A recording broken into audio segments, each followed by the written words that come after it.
नमस्कार, पॉलिटिक्स वाला PM time में एक बार फिर आपका स्वागत है। कल बात जहां पर छुटी थी, आज उसके आगे ही शुरू करेंगे। बिल्कुल, कल बात थी जीतू पटवारी की मीटिंग में, पॉलिटिकल अफेयर्स कमेटी की मीटिंग में नेताओं के न आने की।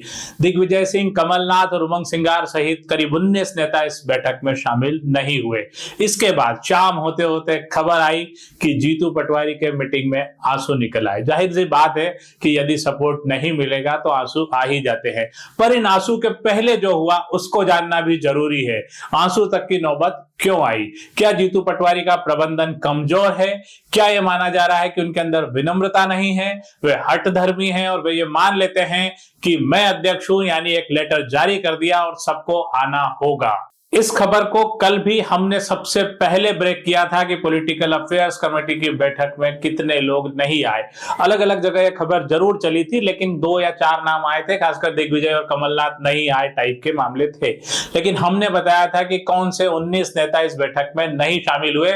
शाम होते होते हमारी खबर के बाद कुछ यूट्यूबर्स में और ये वीडियो आए, लेकिन सबसे चौंकाने वाली बात यह है कि सुबह भोपाल से निकलने वाले, राजधानी से निकलने वाले प्रमुख अखबारों में जीतू पटवारी के इस प्रकरण की कि बिस्के कांग्रेस में क्या हुआ, जीतू पटवारी के खिलाफ कितने नेता नहीं आए, एक लाइन भी नहीं दिखी। यानी जीतू पटवारी प्रबंधन में, मीडिया प्रबंधन में माहिर हैं और उनको यह भरोसा है कि अगर 2-3 प्रमुख अखबारों में खबर नहीं छपी तो बात दब जाएगी, लेकिन ऐसा होता नहीं है। जीतू पटवारी को चाहिए कि वे मीडिया को, प्रबंधन को अपना सब कुछ मानने के बजाय अपने पीसीसी का प्रबंधन बेहतर करें।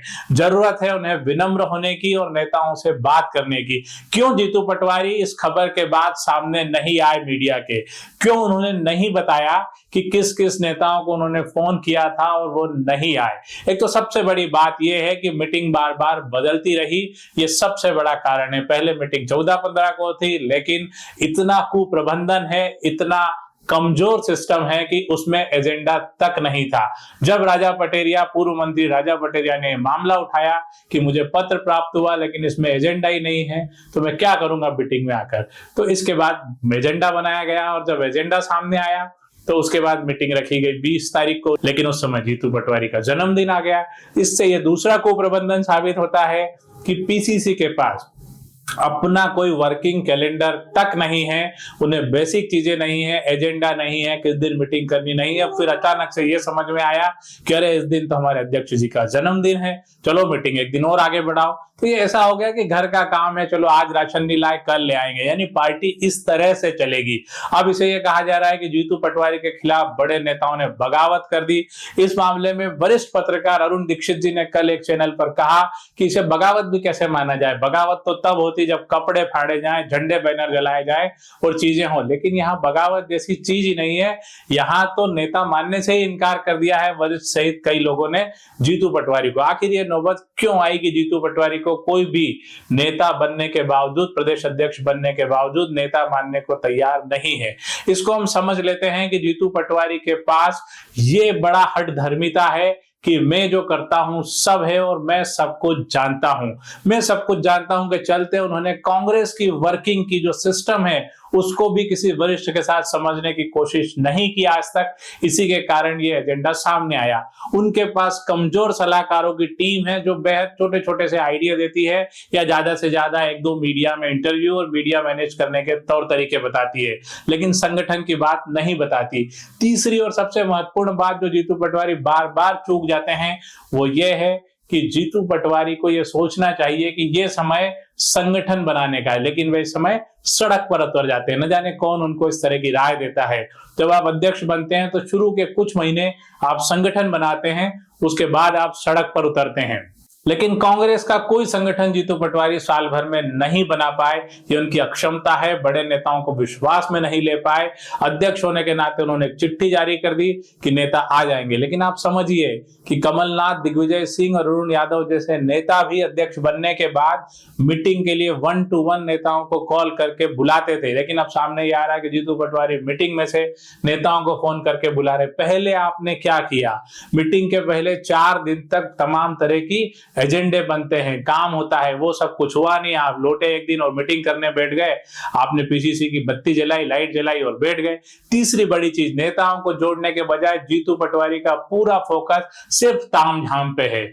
वे बेहतर ढंग से पीसीसी को बनाने, संवारने, सुझाने में लगे, ये सब भी होना चाहिए, लेकिन संगठन में उनकी पकड़ कमजोर है। कुछ लोगों के भरोसे उनका संगठन चल रहा है।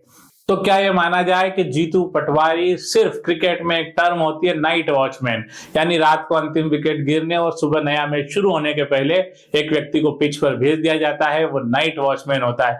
आज की तारीख में कांग्रेस की इस हालत को देखकर मध्य प्रदेश में यही लगता है कि जीतू पटवारी नाइट वॉचमैन की भूमिका है, लेकिन कई बार नाइट वॉचमैन बढ़िया परफॉर्म करते हैं और शतक लगा के अपनी जगह पक्की कर लेते हैं। लेकिन जीतू पटवारी को जो ये मौका मिला था विपरीत परिस्थितियों में नाइट वॉचमैन के तौर पर बल्लेबाजी करने का, इसको उन्होंने खो दिया। एक तो वे अपनी खुद की सीट बड़े उस पे हार गए, इसके बाद उनके ऊपर ठप्पा लगता है कि वे खुद ही हारे हुए हैं। चलिए कोई बात नहीं, हार जीत अपनी जगह है, लेकिन अपने व्यवहार और प्रबंधन से चीजें सुधारी जा सकती है।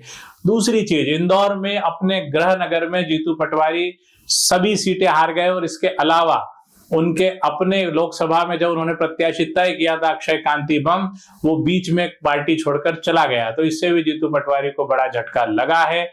लेकिन अभी भी क्या वे कुछ सुधार कर सकते हैं? जरूरी है कि जीतू पटवारी कुछ बुजुर्ग नेताओं की सलाह ले। अब इसमें सबसे बड़ी बात यह है कि दिग्विजय सिंह जो जीतू पटवारी को राजनीति में लाए वो गायब हैं। हेमंत कटारे जिनको जीतू पटवारी ने खड़ा किया वो गायब हैं। उमंग सिंगार जो नेता प्रतिपक्ष हैं जीतू पटवारी के साथ, हमेशा यहाँ वहां गाड़ी पे इंटरव्यू करते, दोनों बातचीत करते, ठहाके लगाते दिखते हैं। क्या वे ठहाके झूठे हैं? अरुण यादव जो ओबीसी की राजनीति करते हैं और बड़े नेता के तौर पर खुद को प्रचारित करते हैं, वे भी गायब रहे। ऐसे में क्या माना जाए कि जब पहली ही कांग्रेस कार्य समिति की बैठक ऐसी बुरी तरह फ्लॉप रही, तो आगे कांग्रेस किस दशा दिशा में जाएगी? यानी भारतीय जनता पार्टी को वॉकओवर है। यहां पर अध्यक्ष सिर्फ चेहरे के लिए है। दूसरी बात कि कांग्रेस की तरफ से, एआईसीसी की तरफ से भेजे गए प्रभारी क्या करते हैं? भंवर जितेंद्र सिंह क्या कर रहे थे? उन्होंने अनुशासन समिति को क्या कहा?